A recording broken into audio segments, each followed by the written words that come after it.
live, you are live. Welcome to a wet and wild sunrise safari. We apologize for the delay. Unfortunately, it seems like the water has gotten to some of our radios, so we're just rushing around trying to fix our communications. As everyone knows, the most important thing is communication. There's no problem in the world that can't be fixed physically. If it can't be fixed physically, it's a comms problem. So, speaking about communications, we heard some male lions roaring, and they sound like they're close to the boundary. So exciting. Dangerous Dave and myself are going to head out there, and hopefully we'll be able to find them.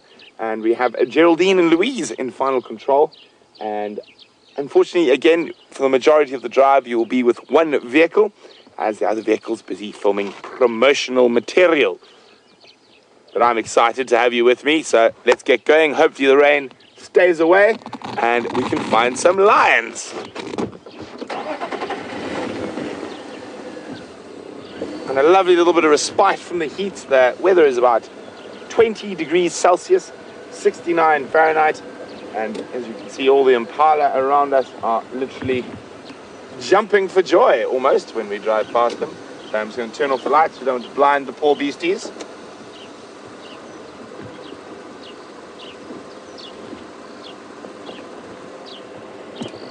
So we've had quite a bit of rain overnight. Nothing really hard, just that sort of very steady, slow, soaking rain. Ooh, what's that? Is that? I thought I spotted a chameleon, which was not. And there we go, update from our weather station. Only 1.6 millimeters overnight, but it has been a lovely sort of soaking rain. And if the weather stays overcast today, it is actually quite good, because obviously then the groundwater sitting in the water holes and dams doesn't evaporate.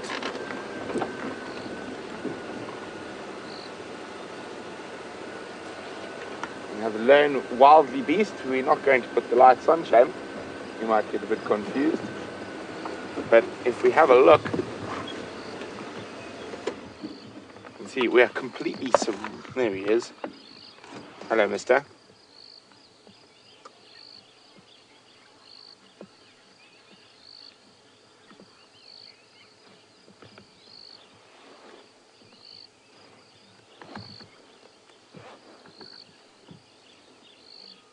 Oh, look at that. I just heard what I thought was lions, but it was just a ground hornbill. But this wildebeest is about to do something quite interesting, so I'm just going to get this aerial out of the way.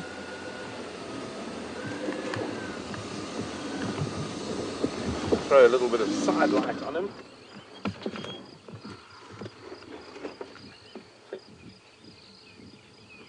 And if you're having problems with my microphone, I'm afraid I don't know why. It is right out in the open below me. We will try to fix it now. Unfortunately, we're going to have to try to fix it live, since we are only one vehicle.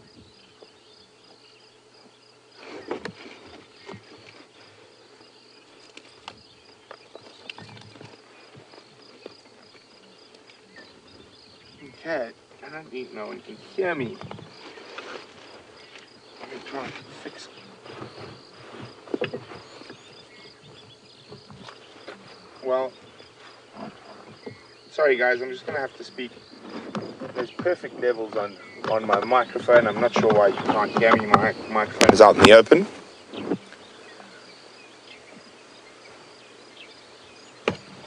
There we go, it seems like we can hear. So now we can talk about the wildebeest rather than the technical difficulties.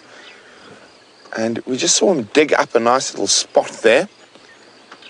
And he rubbed his face directly in the mud using those pre-orbital glands. That will leave a bit of scent. And listen in the distance, one of my favorite calls in the bush. Do, do, do. Ground hornbills. They often call at dusk and dawn.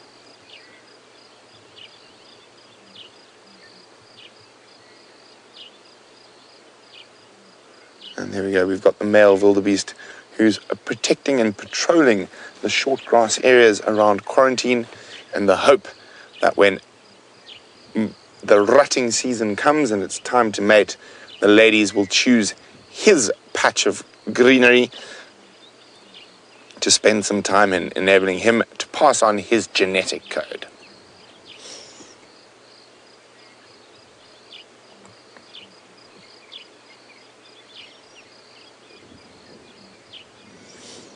So we have been blessed with a little bit of rain before the start. Oh, there we go. Look at him scratching his horns. And it is lovely to see that green. Unfortunately, we are right at the end of the growing season, so we're probably not going to get too much grass out of this rain.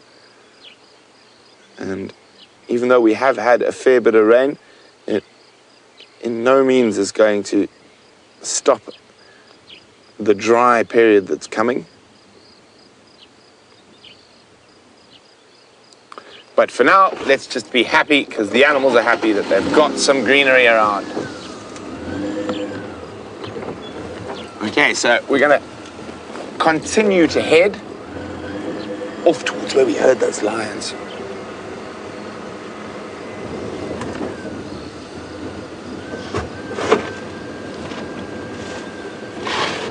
Well, a wonderful, wet welcome to Kyle, who's 15 years old. And Kyle would like to know, can an American work for Safari Live in a few years like me? Of course, Kyle. We have lots of different departments, so to speak, at Safari Live, from directors to presenters to cameramen to tech to, what else, Dave? Chef. Camp manager. By all means, Kyle, it is possible for anyone from anywhere in the world to work for Safari Live, and generally it does help if you have some experience or a degree in the correct department you're wanting to go into. But everything is possible with a little bit of hard work and perseverance. It is definitely possible, Kyle.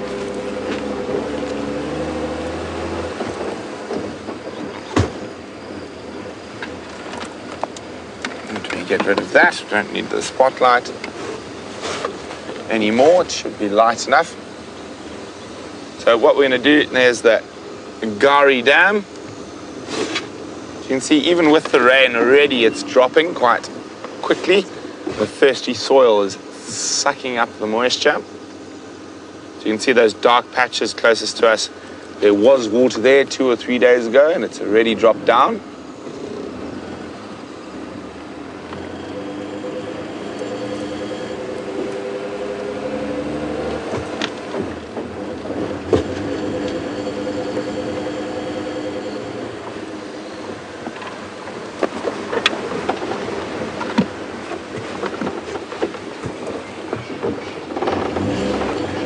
Paul Rizzo says, hey guys, it's starting to look like the Emerald Isle where Paul's from, Ireland. He says the grass is very green, and Ireland, of course, is very famous for being very green. But Paul, that's because you have clouds for 90% of the year, and you're very confused when you get a sunny day. For us, it's the opposite, but yes, I do agree, Paul, nice and green. But strangely enough, once it gets a little bit lighter, I will show you that a lot of it's not grass. A lot of it are wildflowers, or what a lot of people would term weeds, that grow on disturbed soils or in times of trouble. So there's a lot of Waltharia and Indigofera, 2 different flower species that are growing quite a lot in these areas, especially near the roads and on the fire breaks like we're driving down now.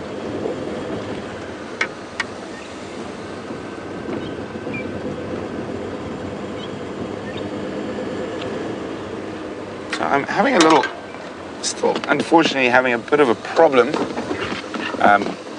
with my comms. Unfortunately, final control is coming through very, very softly, and it's not their fault. It's definitely something on my side. So I'm going to try and see if I've got another earpiece. I think it could just be an earpiece issue. So you're more than welcome to watch me while I struggle, but it is a wonderful morning, and I'm hoping that those lions haven't moved too far. I can't hear final control. It is very, very soft. So I'm just trying to find a different earpiece to see if that might be the problem, because I think it is, because Dave and I've swapped radios a couple of times and Dave's comms seem to be fine. Sorry guys, I'm just trying to search. Where did I put the lid? We don't want the books to get wet. I think I might have another one in my big box of tricks. And let's get the big box of tricks out. Oh! There we go. Waterproof, quite handy at this very moment. And it has all my electronic equipment in it. So lots of things, cameras, binoculars, flashes, and hopefully an earpiece. Yes, it has. Joy to the world. Happy day. We have a replacement. Hopefully that will fix the problem. Let's take this one out.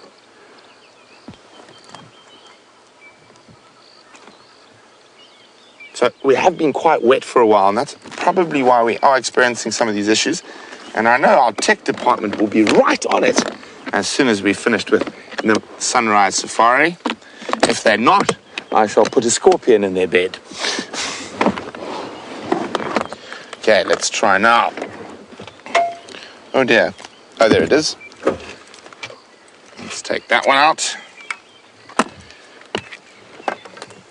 Also gives us a chance to listen for lions. And I hope the tech department was listening, because I wasn't joking. If it's not a scorpion, it might be a snake. I heard you laugh there, Dave. Dave trying not to laugh at my jokes. I think I'm very funny this morning. I don't know what you guys think, but I think the rain's going to hold off, so I think we're in for a really exciting morning. So you can hear the dawn chorus is starting to get going. Okay, let's have a look. Final control, will you speak to me, please? Yay! We have wonderful communications. So it was that earpiece. I'm going to burn it after drive, but let's keep going. Let's go see what we can find. Just lock up. There we go. Make sure no rain gets onto the books. Let's go.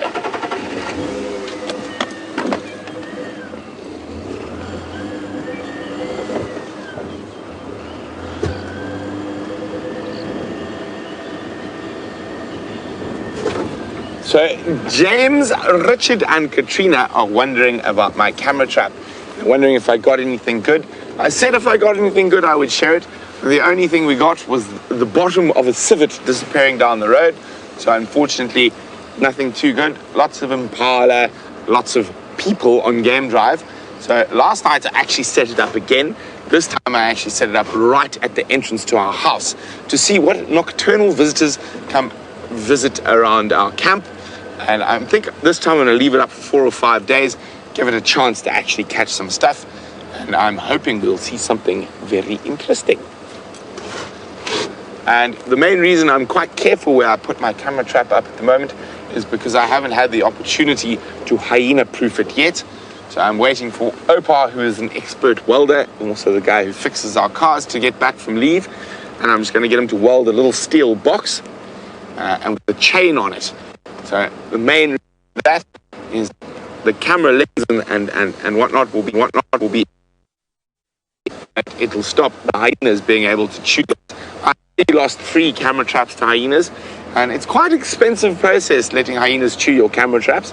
So I intend not to lose this one.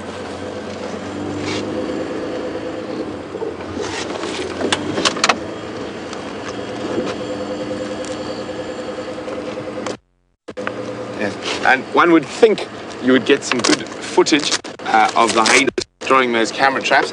You sort of get the initial teeth and then camera trap. They're through the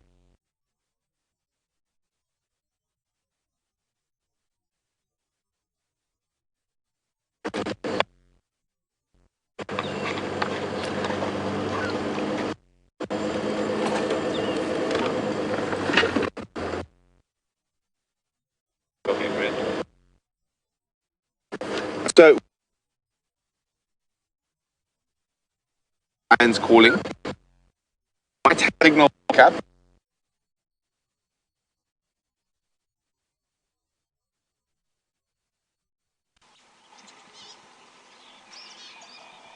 Havoc with the technical equipment, and here we have a buffalo, and it's a nice old boy. He's by himself. I'm trying to have a look if there's not one or two others sleeping around, but not, and he's looking a little bit nervous with life, and that would definitely be the case because I don't think the lions were calling too far from here. Dave, did you borrow money from him? No. No, but that's the thing, a very old sort of saying from the colonial periods that a buffalo looks at you like you owe him money. The debt collector face of the bush. So this is quite an old boy. You can see the bare patches of skin on his body, and we can see there's a red-billed oxpecker at work already, removing the ectoparasites from him. So these old buffalo bulls, he's probably between 12 and 15 years old. Towards the end of his lifespan. If we look at his horns, you can see that color, and he's been rubbing his horns on different bushes. Now, there's multiple reasons why they do that. Quite often they do that to try and get rid of ticks behind their ears, and also to make themselves look quite impressive when they're competing with the other bulls. But if they rub on a specific tree, which from the coloration of his horns looks like he's found some Tumbuti trees at some point yesterday or definitely yesterday before he went to sleep. I'm pretty sure he slept here through the night. And basically what he does is he rubs his horns against the Tumbuti tree, getting that highly noxious latex into those grooves in his boss. A boss is that large, thick piece of keratin that makes the center part of his horns.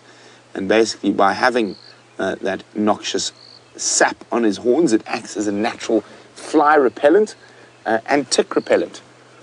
Of course, he wishes he could probably coat his whole body in Tumbuti, but I think that would be quite painful if he managed to get Tumbuti into an open sore or some of that dry skin there. You can see rips in his ears.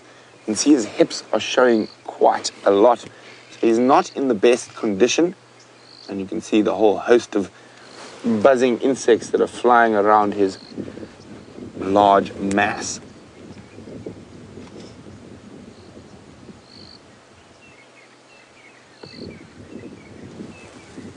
Yes, as you can see, as I said, he doesn't look too impressed with us disturbing his morning slumber. And I think his nerves are due to the fact that the lions have been calling not too far from this area. And the other reason he's probably nervous is that he's on his own. So by yourself, you don't have any other eyes and ears to look out for potential predators. And also your odds of being caught are greatly increased if you're alone. Now, Dave, I've spotted another animal that is enjoying its slumber in this wet weather. Dave is giving me a very confused look. So I'm going to ask Dave to follow my finger. So we go to that termite mound, we just go just to the right underneath that branch there. There we go. A little steenbok. I can't see whether it's a male or female, with the branch over its head. Its ears are up and it's definitely listening to us. So a steenbok is one of the only animals we have out here that is completely not dependent on permanent water. So they get their water from the dew or from grass. Like this morning, they'll lick the water off the grass. And when it is very, very dry, they will actually dig up bulbs and tubers that contain water. So you often find steenboks up on the crests where you're unlikely to find any permanent pans. Of course, they will drink out of pans and puddles when available, but it's by no means a necessary thing. And very, very cute little antelopes. Also, one of the only monogamous antelopes we have here. Not truly monogamous in the sense, but they do pair off for life, although the individuals, if the opportunity arises, will have a sneaky affair on the side, but will still return to its partner. So I was hoping that the lions would roar.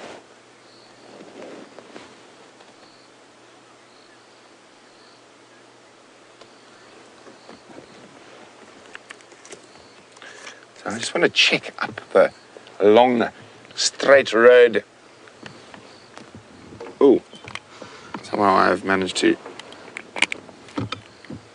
Oh, my poor binoculars. I've got a bit of water in them, but I thought I saw something cross the road ahead of us. Well, I can't see what it is, so let's go have a look. While we do that, JD, a very wet welcome to JD, is wondering, do all the animals come into it at the same time? Now, JD, they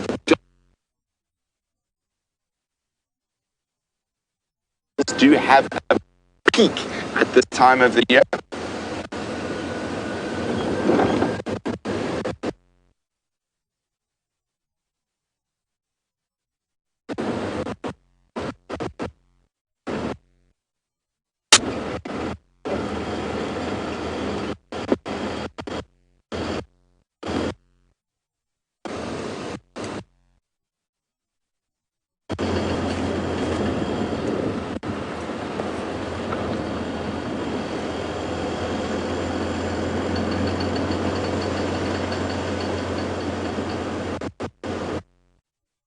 Back. I tried my best at a bit of sign language and mouthing there. So, unfortunately, it seems that this wonderful wet weather, as wonderful as it is for the rest of the bush, doesn't seem to agree with some of our equipment. But JD was wondering, do all animals rut at the same time? So, JD, they don't, and I'm going to answer your question while on top of a hill in case we have any more gremlins creeping into the signal. And this is the area where I thought the lions were calling, somewhere between where we are now and the top of that crest in the distance there. So JD, they don't. There is definitely a birthing peak during the wet season, even with the animals that give birth throughout the year. But the sort of three animals that really have a very regular rutting and mating and birthing season are impala, wildebeest, and warthog. In this area, animals like zebra and buffalo and kudu and inyala and bushbuck and steenbok. What else am I forgetting? Duiker. Anything else you can think of, Dave? No. Give birth at any time of the year. There is a peak during the wet season, so it does seem that there is a little bit of correlation with rains and birthing peaks, but a lot of those animals will be able to give birth any time of the year. Wildebeest, zebra, and warthog. Wildebeest. Yes. Zebra, no. Warthog, yes. And impala is the one I was looking for. Have a very distinct rutting season, and it's coming up. So we will definitely try and show you that different behavior between the different species and the rut. So impala have by far the most vocal and the most visible for us to see with all that. The males chasing each other. The males actually drop a lot of condition, even if it's really green and wonderful around. They're so focused on keeping their little group of females together for mating that they often forget to eat. And also they get so distracted in chasing other males, they often get eaten by lions and leopards during the rut. Warthog, also at very similar timing. Wildebeest, March as well. So we will definitely try and show you those different ruts.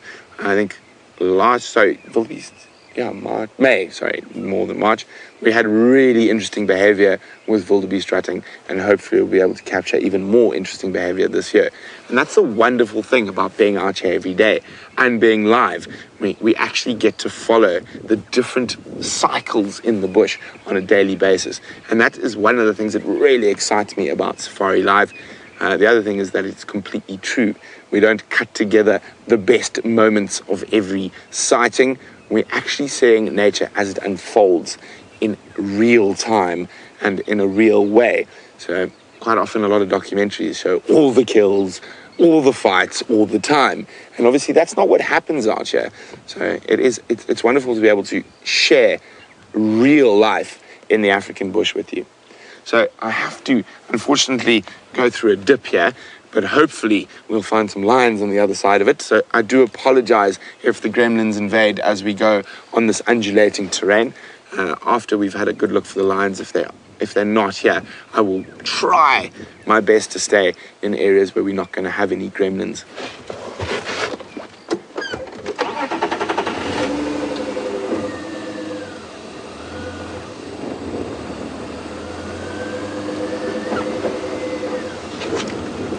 But having gremlins is one of the things about being live. And I know some of our technical wizards, like Alexander Vos, is working on a way and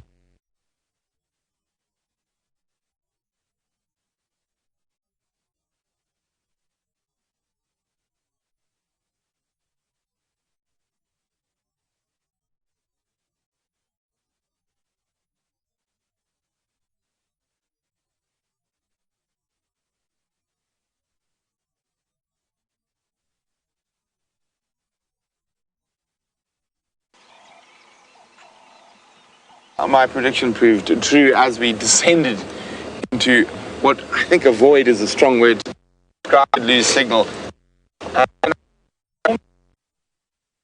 just could be the fact of all this weather around. So I'm correct, but from what I understand is that radio waves will hit misty stuff, and radio waves are what we send the picture to you with, so it does bounce off it, so it can prove a little bit problematic. So we do apologize, and hopefully one day we'll be able to beat the weather and everything else. Till then, I will try my best to stay in an area where we've got signal. This is where I think the lions were calling. I do have that sneaking suspicion that they might be to the east of our Traverse area, but it's always worth having a look. And here comes Uncle Ephraim, quite often referred to as Malume. Malume is a Zulu word for uncle, but a very respected uncle. So here comes our very respected uncle, Malume. Minjan Malum. Number one. Sharp. Morning, everyone. How are you guys doing? Good morning. I think them call the girl this way. I know, they've gone to Bovasuk. Oh. But how many? One or two? Only one. One. There was I think 3 or 4 color this morning. Oh. But I'm not sure where. It was in this area. In this area, but I think maybe a bit east. Because Yeah, where was that Djuma? More east. More east. So there we go. Unfortunately, we've just popped on. There's some lion tracks here, and the evil, nasty lions have decided to leave our Traverse area. So we're overlooking for them. So we're just going to continue on. Good luck, Malum. Thanks, madam. Enjoy, you guys. Have a great morning. You're in very good hands with F. Bye. Bye-bye. Here we go. So one of the most fascinating things I found since doing, there we go. Let's have a quick look. Now, we've been chatting quite a lot about tracking because we've had the master tracker, Renius Mhlongo, here. Now, for a lot of our staff, it was been a first time with Renius. James and myself have been lucky enough to work with them in the past. I actually did a couple of film shoots with Renius back in the old days, and where I learned that Renius is the only person in the world. Oh my goodness, I've got so many. Oh, that's the broken one. Dave, keep this broken thing away from me. Wah. It's amazing how cables like to attach themselves to cables. We shall burn it. We shall burn it. There we go. Well done, Dave. Burn it, please. So, I heard these lions, or the lions, about 3 or 4 of them calling at about 5 this morning. And we can have a look here. There's the track, but we can see it's been rained on. So it's not quite as sharp. I've had to put or we can actually look at Malume's tracks going past, Ephraim's tracks. You can see how nice and sharp those edges are, as opposed to that. So even if I stand next to it, okay, that's maybe not a good thing. If I put my hand next to it, you can see if it was a really fresh track. So within the last 5 minutes with this weather we're having, you'll see how the edges really stick out, whether these are quite faded already and soft. So they've been rained on, but definitely in the last 2 or 3 hours. But as I said, that evil, naughty, nasty lion has moved past our area. Of course, he's not evil, naughty, or nasty. I just think he is because we can't see him. So we're chatting about Renias, the master tracker, and there is no other way to describe Mr. Mhlongo as he is an absolute magician with tracks and in the bush. And I know you guys can see this here. So I'm about as far from final control as I can get, and on a handheld, unfortunately, I need to just keep that aerial as high as possible. I pop it down, I can't hear your questions. And speaking of that, please send me questions. I'll be happy to delve into anything you would like to know about the African bush, and you can do that by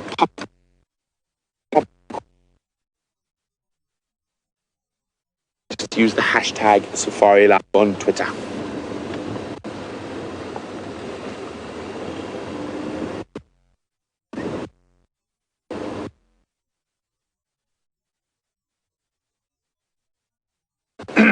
It does make them quite difficult to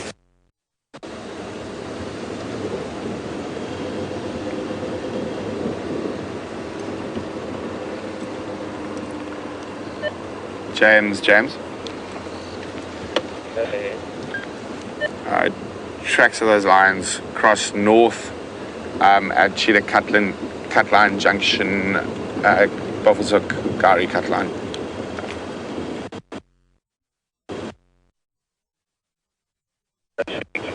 Corner Cheetah Cutline, Bofusuk Cutline.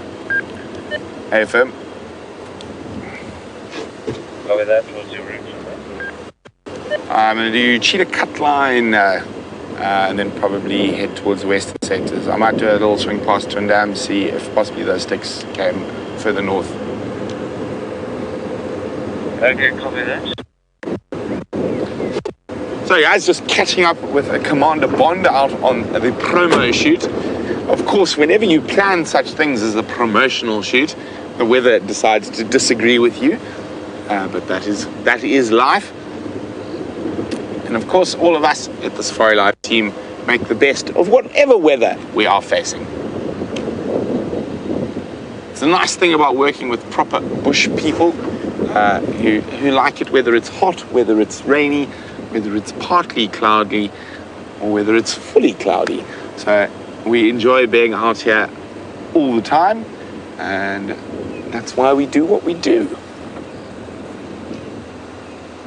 Now, what I'm quite excited about is the wildflowers that are potentially going to start blooming. I think let's go look for some flowers. Go down to the Cutline into Altamamba, at least onto Vaseline. Copy, James. I got your visual. I can see you in front of me.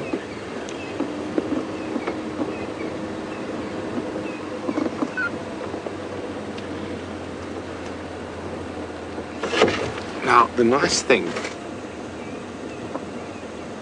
we listen carefully. It's very strange. On these sort of misty mornings, we get quite a lot of bird song. And now,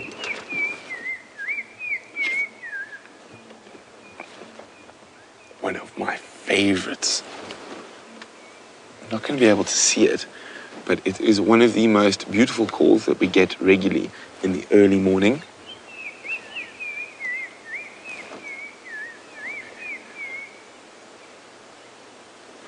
So I know we've got some avid birders out there, and let's see how clever you are. Who can tell me which bird that is calling? There's another one answering it from over there. Let's wait for the one closest to us to go again.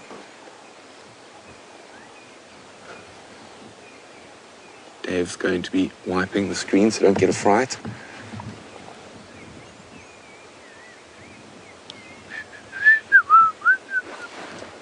So just in case you guys didn't hear it nicely before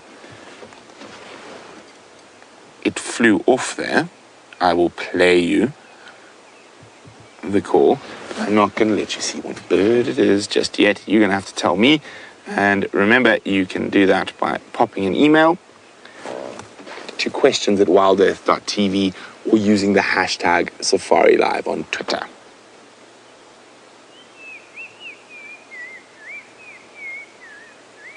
There he is again.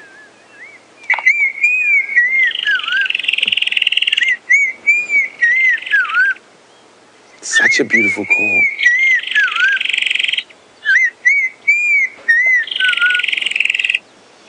See, unfortunately, I'm not as musically inclined as James, so I can't do the whistling and singing of the birds, so I have to rely on an app.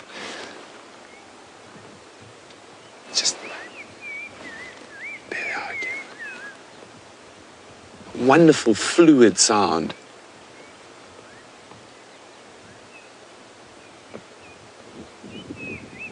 And the other birds around, they're a bit far and a bit difficult, so we'll leave them be for the moment and continue to the west. Oh, sorry, to the south. So, if you heard me chatting to James there, planning on heading to around the Twin Dams area. The Styx lionesses were just south of that, just beyond our traverse. So, fingers crossed they might have come north. And we shall be looking for lions, but at the same time, looking for some flowers, and we found some. Am I too far away, or am I too close? There we go, that one there. There we go, a beautiful little flower. One of the most common ones we get. It's called a lamb's tail. You can, oh, it's moving in the wind, but if we have a look closely, stop wind, I command thee. Or not. Especially when they get very, very big and bushy. It looks almost exactly like a lamb's tail. Another name for them is a string of stars. And very interesting little flowers. In fact, they're a heliotrope. Now, a heliotrope, helio is sun, and there's something that follows the sun. So those flowers will actually change the direction they're facing during the day to keep up with the sun. Now, the most well-known heliotrope that all of you will know, and some of you will feast on, is a sunflower. So sunflowers will move as well with the sun. So very interesting. Heliotropes, we've got quite a few different types of heliotropes out here, but the lamb's tail or string of stars is the most common.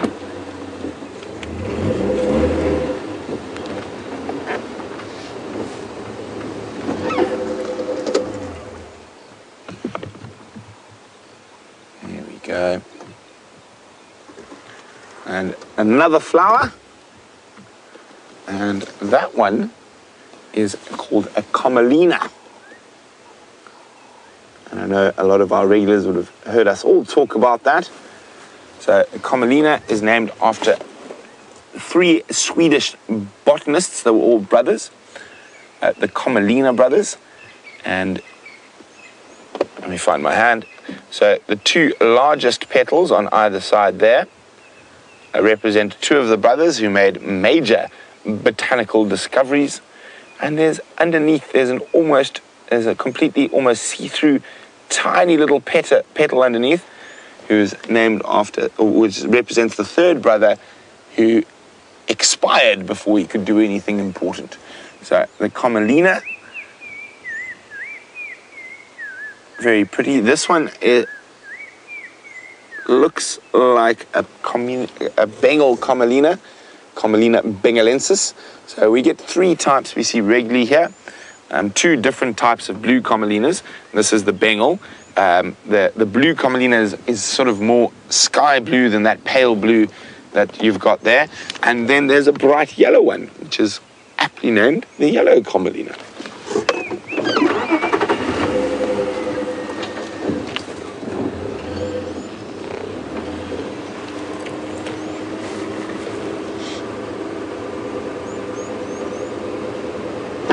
And then, perfect example.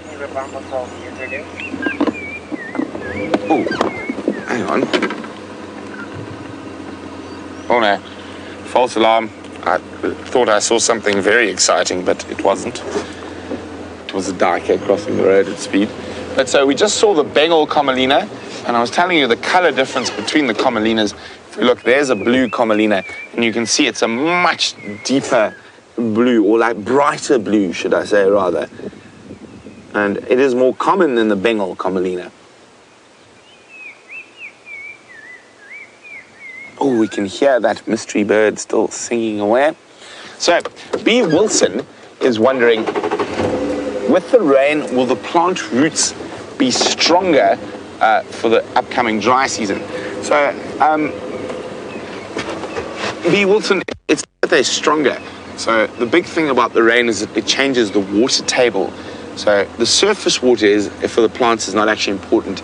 It's the underground water.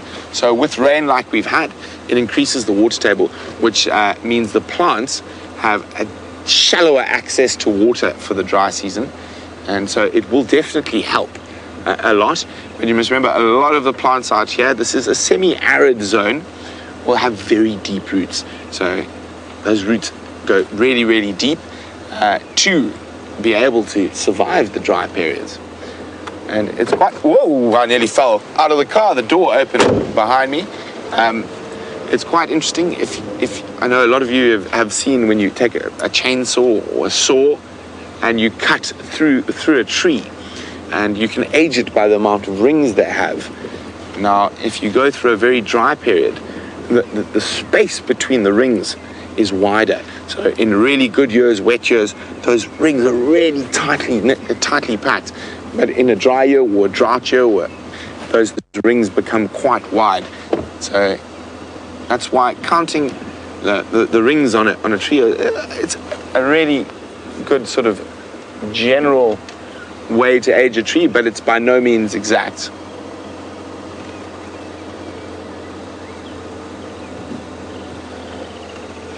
Oh, it sounds like we have some guesses for the quiz.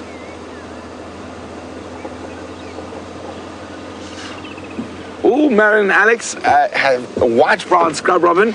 It's not. I know that is one of the more common birds we hear calling. Mark says a starling of some sort. Unfortunately, Mark, you're a bit off course there.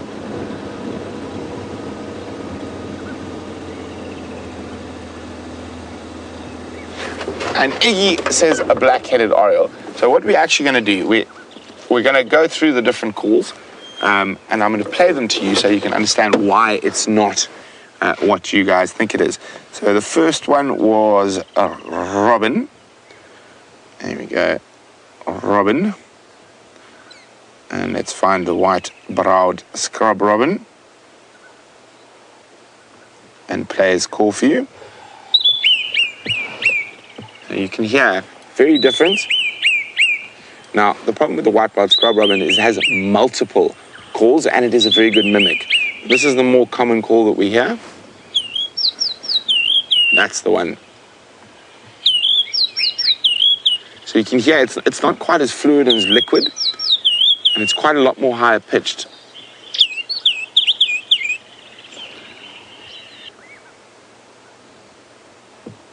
And the next was a starling, I think, Dave. Yeah.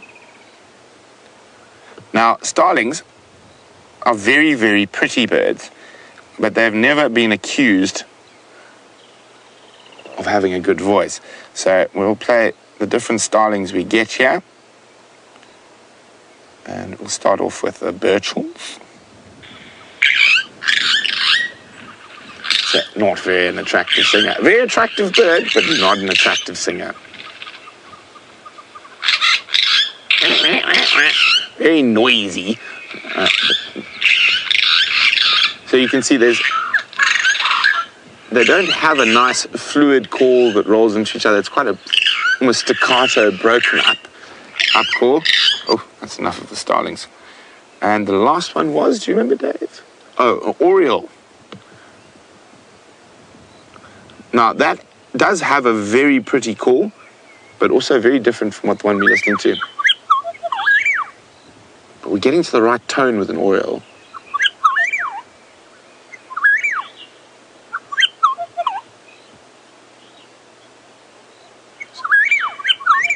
So it's got that same sort of fluid chortle almost, but the bird we're looking for calls for a lot longer. And of course, they keep quiet as I say that, but there was one calling quite close to us. There it is.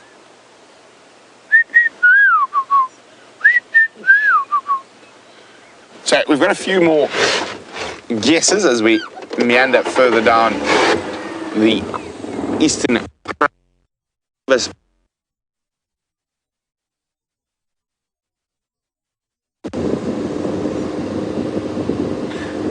So Marianne says an orange-breasted shrike. Now, is definitely a very good guess.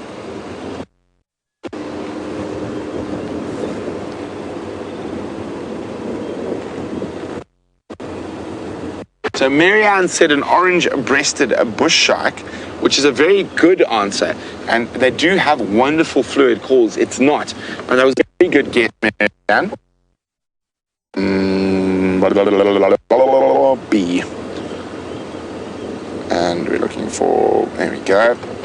So, an orange-breasted bush shrike is said to say, tea or coffee, please? See if you can hear it.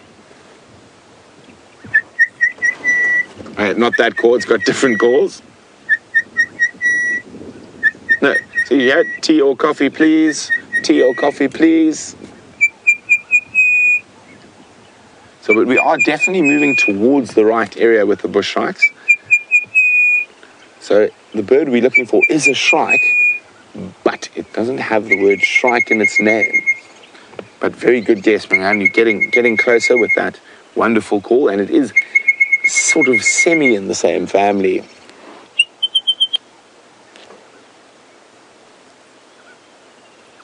And we have a winner! Well done, Justin, who's got it spot on. It is a black-crowned chagra. So there we go. I'll show you a picture of him now. So it is part of the shrike family. There we go. Very, very well. Oh, this thing confuses me. There we go.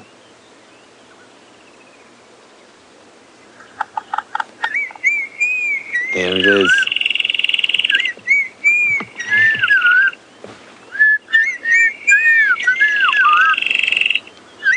So this is actually calling in duet. The male is doing that lovely, lovely long call, and the female is doing that churring. Oh, such a beautiful call, and one of the calls we do get a lot in our dawn and evening choruses. More in the dawn than not. Oh, you're just going to have a quick morning meeting with Elvis. Oh, hey! Morning. Hey. How's it doing, Vo? How's everyone this morning? Great, yes. You're looking a little bit more comfortable than me in your nice big ponchos. I'm from Konzangala from the north. So, anything from your side? Lut. The Stigma Fuzz is still south. Little Gary. Okay. Nkomo. Have a good morning, guys. Enjoy. Bye. Okay, let's carry on. I think we're going to have a bird morning, folks. It seems like every single large, hairy, and scary animal is avoiding. I did shower this morning, so I don't know why.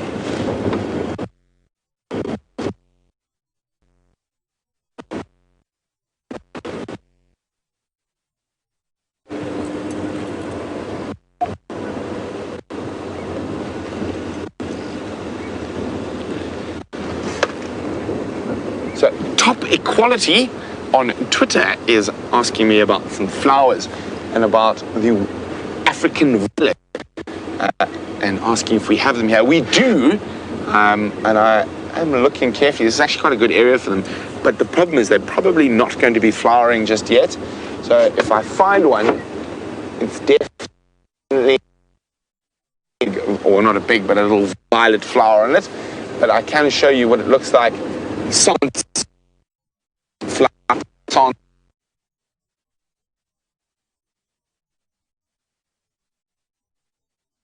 Over the side for a bit. Very distinctive little plant, the way it grows. There's actually only one you infuse it with, and that one, which is a very straight, a Gemsbokshoef, strange name. They're very, very. I don't think I have a flower this morning.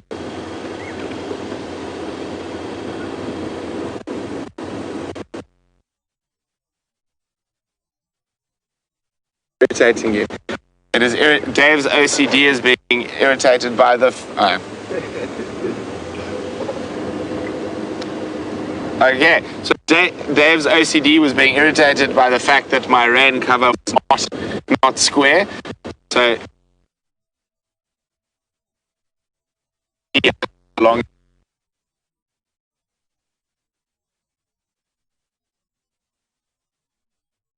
Makes sense.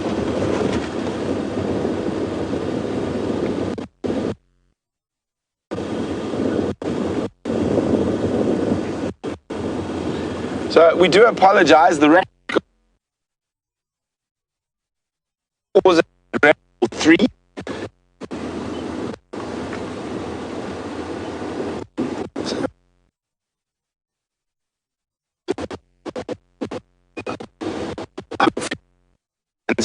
Stable shortly.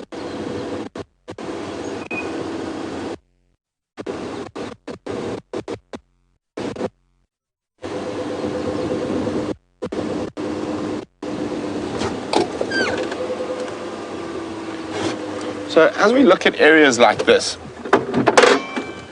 so we're on a fire break, and so obviously this area has been cleared.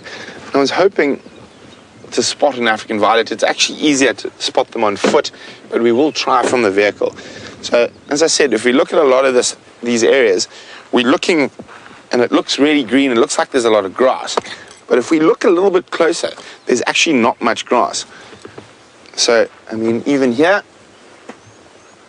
we have a little sage, we have a Waltharia, and these slightly duller pieces are actually the grass. So actually, in a lot of these areas where it looks really, really green, oh, Dave.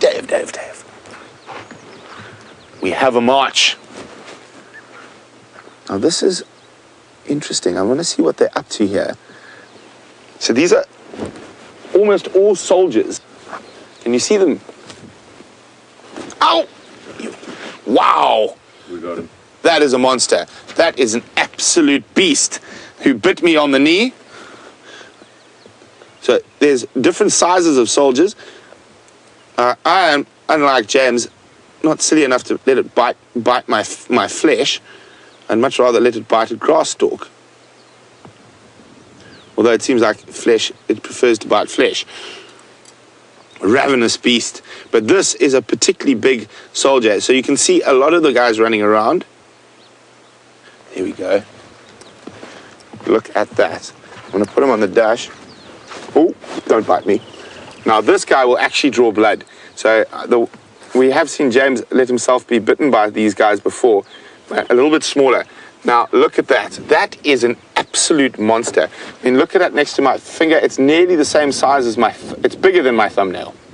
So these guys can definitely draw blood. And you can see he's quite dark and big. Oh, he's a massive soldier termite. And he's hitting his head on the dash there. Can you see him nicely, Dave, or is he behind the steering wheel? No, I can see him good. Okay. So shame. I'm going to put him back. Oop. There we go. Oh. There we go. Back with your mates. It was amazing. So as I knelt down there were just termites everywhere. And they gave each other a signal. Here we go. There's still some here. I don't know if you can see there, Dave. Got you. So they gave a signal where I knelt down accidentally. I actually didn't see them when I knelt there. And that whole group of termites has shut down shop and all gone underground. And whether these guys are still working, there's some workers out. And can you see the workers there? And then on the peripheries, there are these soldiers. They're not as big as that monster we had earlier. So one of the things that makes termites and other things react, there's another there's big soldiers. And they're actually cutting grass at the moment, and these aren't these are a type of harvester termite. So they feed off the cellulose in the grass. So the things that eat termites are mostly aardvarks and aardwolves. I know Jamie had a long discussion about aardwolves, but if I show you a little trick, I feel a little bit bad. It's going to make them panic slightly, but so if you're a termite, your eyes aren't that good and stuff, but they pick up on gases quite easily. So if I breathe and they pick up that carbon dioxide, it should cause them all to almost rush back in. Look at that. See all the soldiers start tapping, saying, everyone, there's something there. See the sudden activity as they're now trying to get back into the den. So that's one of the ways termites recognize that something like an aardwolf or aardvark is coming to attack them.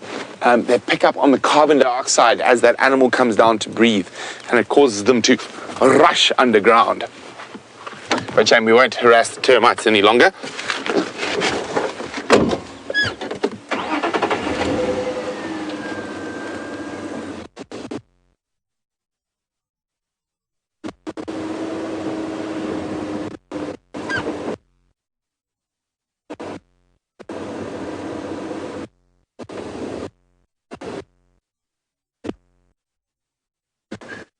Since, in fact, our main radio has become something, and it's up, let's just get this irritating aerial out the way.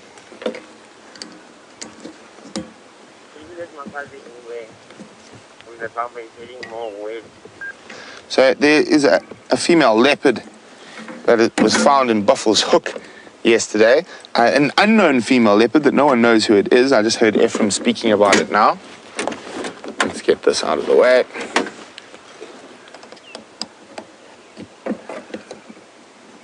There we go. Far more pleasant to drive around without having to stare at a piece of steel. I apologize for not doing it earlier. I was must have been not concentrating too much. I was very excited to try and find those lions, although they decided to leave.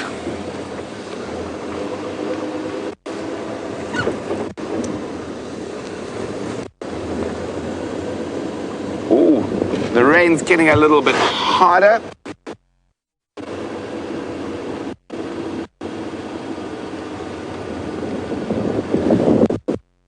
Wonderful wet welcome to Brenda in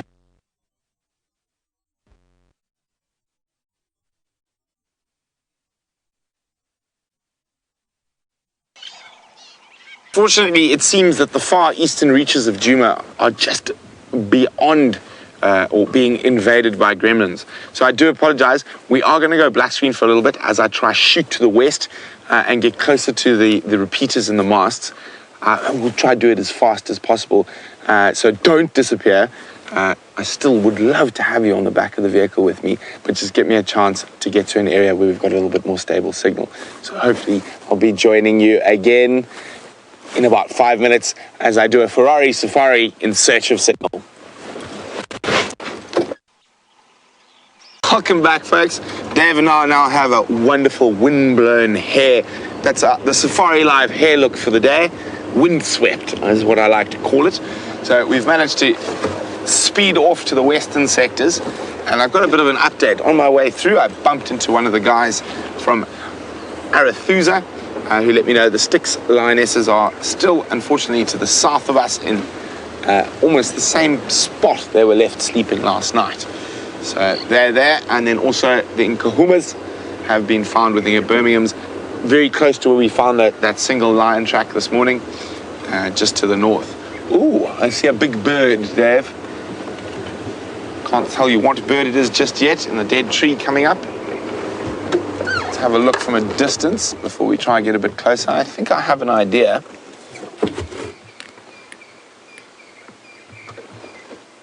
Oh, interesting. Very bedraggled looking bird. Let's try and get a little bit closer. I've got the idea. I wonder if you guys do as well. I'm sure some of our avid birders out there have already picked up on which bird that is. Even though it's looking slightly unimpressed with life, probably Got its little shoulders hunched and full of water.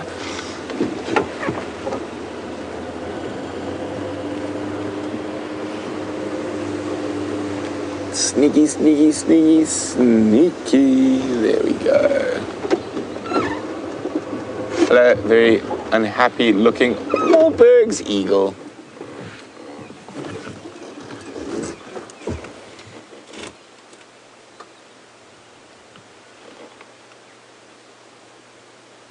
Look at that. You can see that very distinct little crest.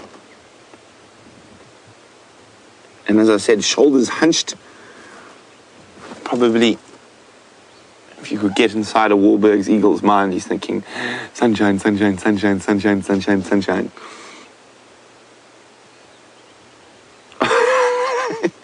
Nice big yawn. He's like, I can deal with this weather when there are termites to eat. No termites to eat, and this weather is just not cool.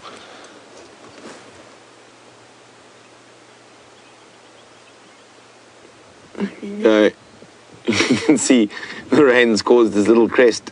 He's almost looking a bit like a punk this morning.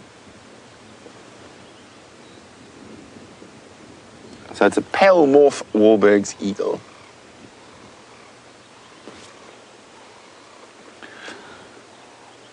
Well, at least Dave and I are in a far better mood than he is this morning.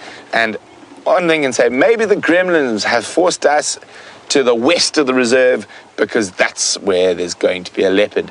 Hopefully. What do you think, Dave? Oh, we'll find it. We'll find it. So maybe the gremlins are saying, Brent, Dave, what are you guys doing in the east? There's nothing there. The lions are gone. And the gremlins are pointing us towards the west where there's signal and hopefully something big and scary to look at. If not big and scary, I'm definitely going to move towards one of the best flower areas on the reserve. So I'm going to start heading towards there now.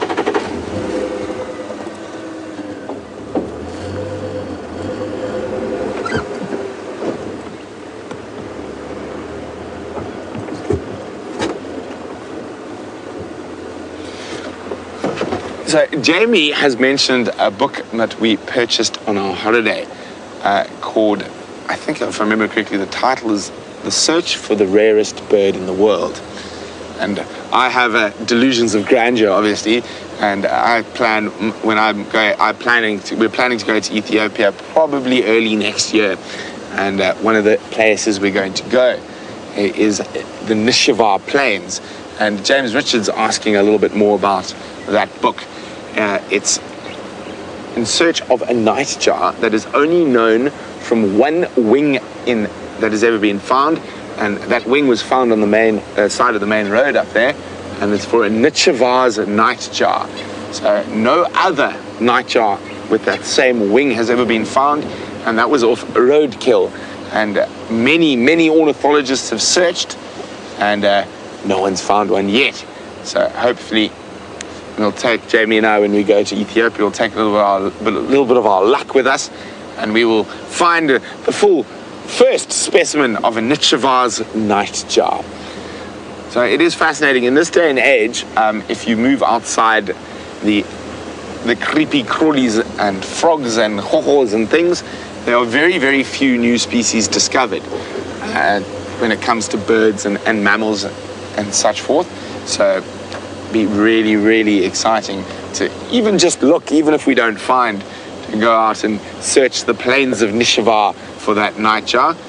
We definitely won't be the first, I'm sure not the last, but it would be a fun little excursion to try find it. I haven't got too far into the book yet. I've only read the first sort of 10 pages, but I will keep you guys updated on how the book pans out. I know that they haven't found another one yet, but actually, do we have? Yes, we do. I don't think I've got that. Unfortunately, the app I have is only for Southern Africa, but the book is for the rest of Africa. And if we have a look quickly, see, this is obviously Jamie's copy because it's not held together with duct tape and doesn't look like it's been beaten up a lot. My book has actually probably been to more countries than most people.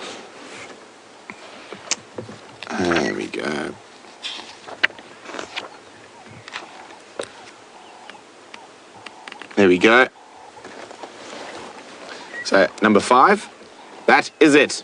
That is the only. It's a drawing of the only wing found.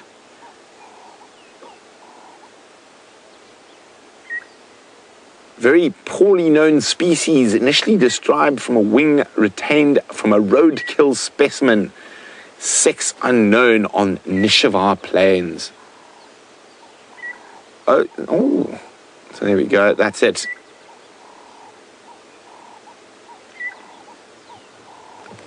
Isn't that exciting to know that there's still some undiscovered things out there? In the Central African rainforests, there's lots of undiscovered bugs and creatures, but not so many birds. So amazing to think. Wait, sorry guys. Oh, unfortunately. There are some elephants, but they are outside our cover zone. So poo to them, and let's see what else we can find.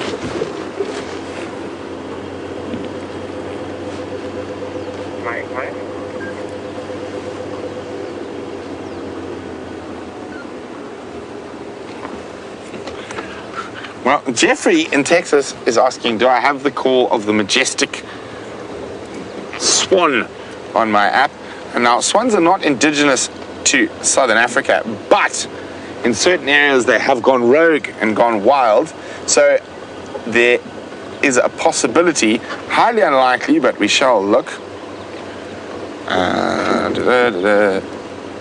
Nope, we do not have the call of the majestic swan.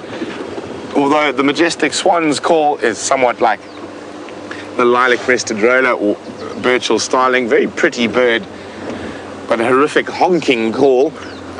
Dave, can you do a swan call? Afraid I can't. Oh, and something goes something like that. Not a very majestic bird, but not a very majestic call.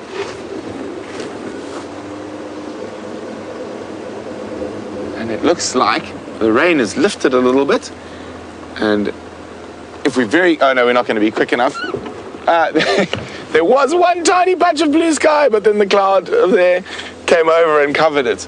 So, but I do think it is lifting. I think we actually probably are going to get some nice sunshine during the day, so keep a lookout on the Djuma dam cam. You might see some beautiful light after that morning safari.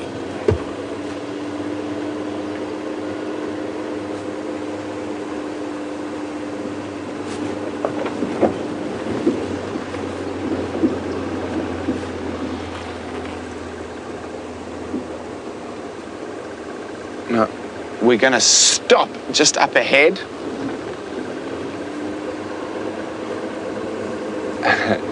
And we're going to just stop and listen to see what we can hear and see how many bird species we might get. It's quite a nice spot to listen for birds because we've got a little beginning of a creek system up here, and then we've got a seep line, so some short grass areas and some nice cluster leaves and broadleafed woodland above us. So it's a good spot. We might hear quite a few different species. And after that, Judy would like to know about Dave and my fencing match. And we'll explain that after we've listened a little bit. So let's see how many bird species we can hear. So,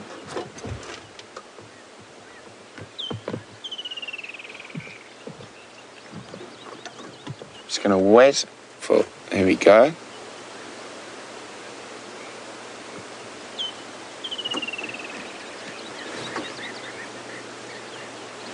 Dave, count with me. How many birds do you think you can hear?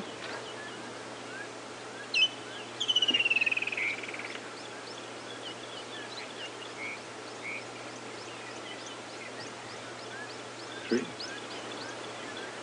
I'm on 6.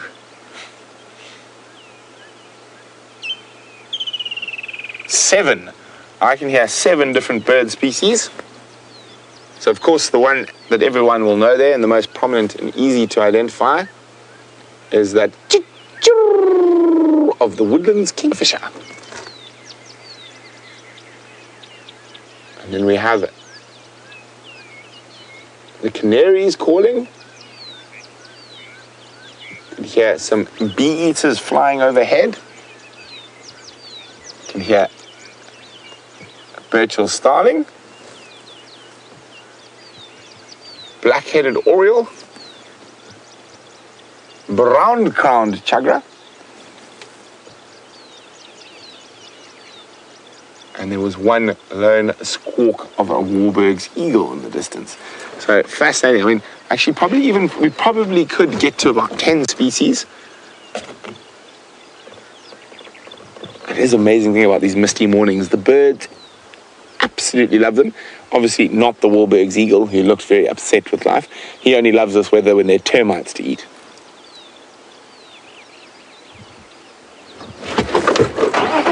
Now, I just saw something take off at high speed, and it was a steenbokkie, but they don't often run like that when there's nothing around, unless maybe they're flirting. Let's have a look. I just saw the steenbokkie take off through here.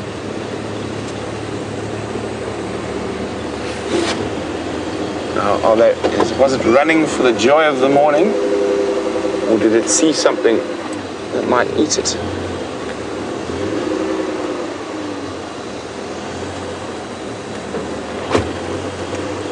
It's that flash of fawn.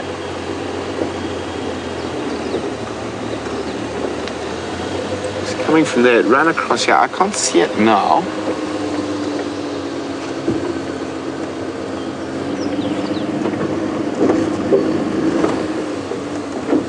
Quite often when you see something run, it's quite useful to see it afterwards, so you can judge their behavior on seeing it, but that has gone quite far. It was coming from in here, so let's just have a little look.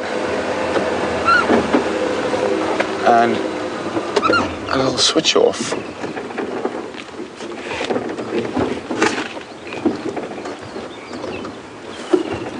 Come, Dave. Spot a leopard.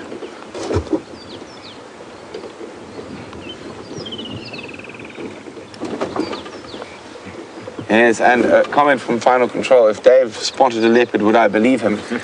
Probably not. I'd have to see it first. We're still trying to teach Dave what a lion looks like. It is taking some time, longer than one would hope, but we are working on it with Dave.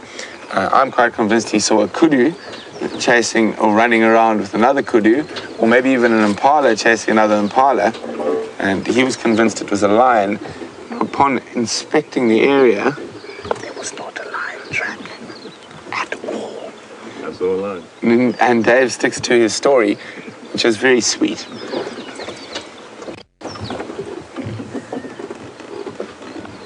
I can't see anything. The other thing is I can't hear anything. And quite often your ears are far more important at finding predators than your eyes. So if there had been a leopard, I can see a couple of cisticulars bobbing around and stuff. A cisticula is a little brown bird, and they would be alarming at the predator if it was one here. Well, it is always worth double checking.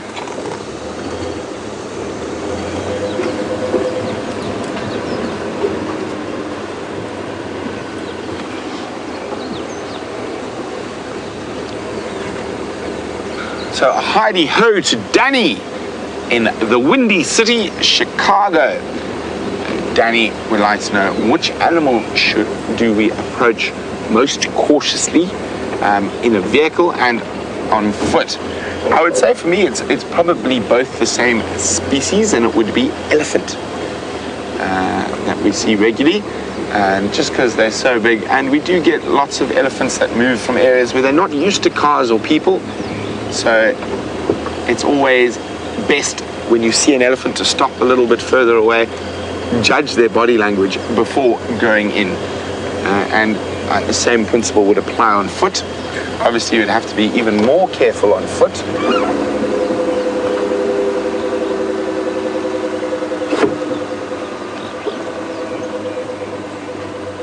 So we've got quite a big bird party here. love the fact that it's called a bird party. Oh, there we go. And one of the noisiest birds in the bird party, and to the right. Oh, there. Oh, he's just popped behind a branch. Sneaky. Pop out. Down a bit, Dave. See where that crossbar is there? Directly. Oh, he's gone down. Come out, down. And he's gone. There was a southern black tit, and if we sit here carefully, I'm going to do a little alarm call, see if I can attract any of the birds into a place where they might be visible. So, psh, psh, psh, psh, psh, psh, psh, psh. Psh, psh, psh, psh, psh, psh, psh.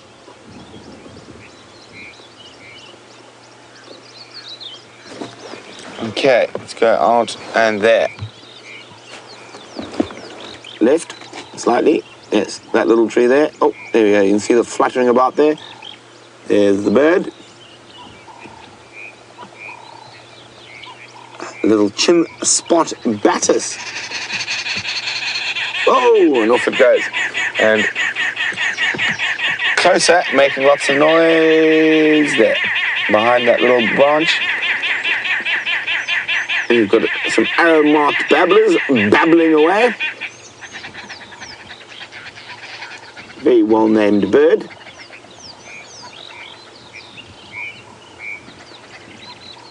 I know many people who've moved from the city to the bush who can't really handle them because they tend to like to choose people who like to sleep in rooms, and they'll sit outside the window making that incredible raucous racket.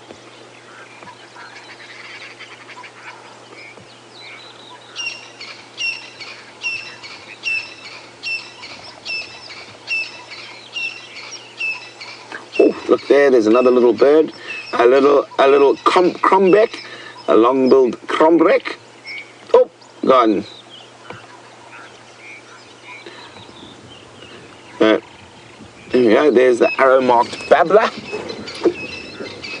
Yeah, the Franklin's getting involved in the calling. And I'm just going to move forward a little bit. We might be able to catch a few more members of this little bird party.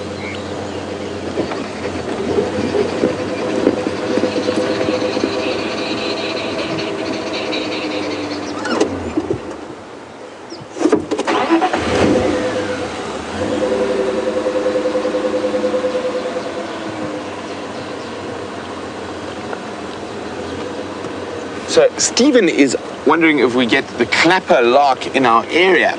Stephen, we don't. We get the flappet lark. Ooh, there's a nice, okay, in there. Where's he gone now? Stay up. Okay, wait, let me just, it's escaped.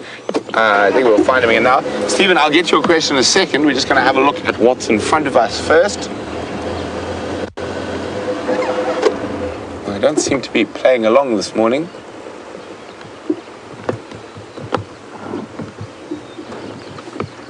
He disappeared. He has. There was a little rattling sticola. But Stephen's wondering if we get the clapper lark in our area. Stephen, we don't. We get the flappet lark occasionally. I've only seen one. I don't think I've ever actually managed to get them on the live drives. So most lark species prefer a bit more open grassland than we've got here. The most common lark we get is the probably the monotonous lark. So there is the clapper lark for Stephen. There's a picture of one.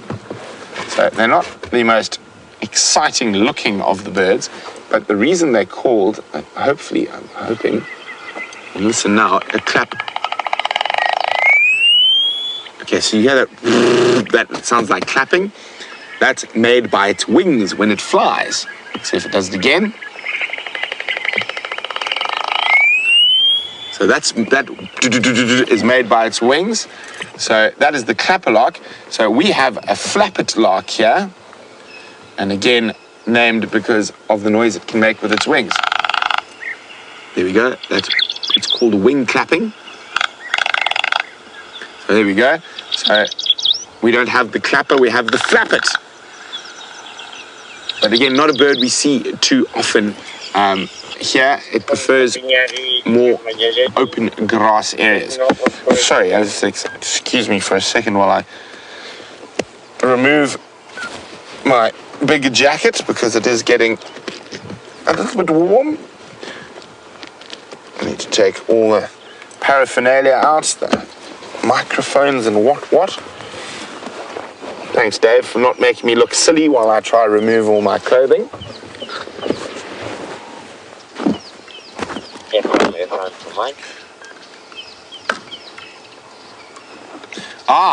Judy asked about my fencing match with Dave. Judy, we have to call it a draw till now, since I have this long aerial and Dave has nothing to stop me poking him with. I win. Yes, Dave and I regressed to about 6-year-olds when we found 2 sticks while we were out tracking, and we did not realize while we were attacking each other that Louise was filming it with her telephone. So yes, sometimes, well actually most of the time, a few of us who live out here have forgotten to grow up. Sort of the lost boys. Of course, I'm Peter Pan, and Dave's a follower. But so yes, yeah, we regressed slightly to childhood with 2 equi-length sticks and decided to have a little fencing match. I think I started it. Dave just picked up a stick, and I picked up one and went on guard. But he did very well to defend my parries and feints and thrusts, and got a few parries, feints and thrusts of his own in. Fortunately, we stopped before we actually managed to stab each other in the face. It was good fun, yes, it was.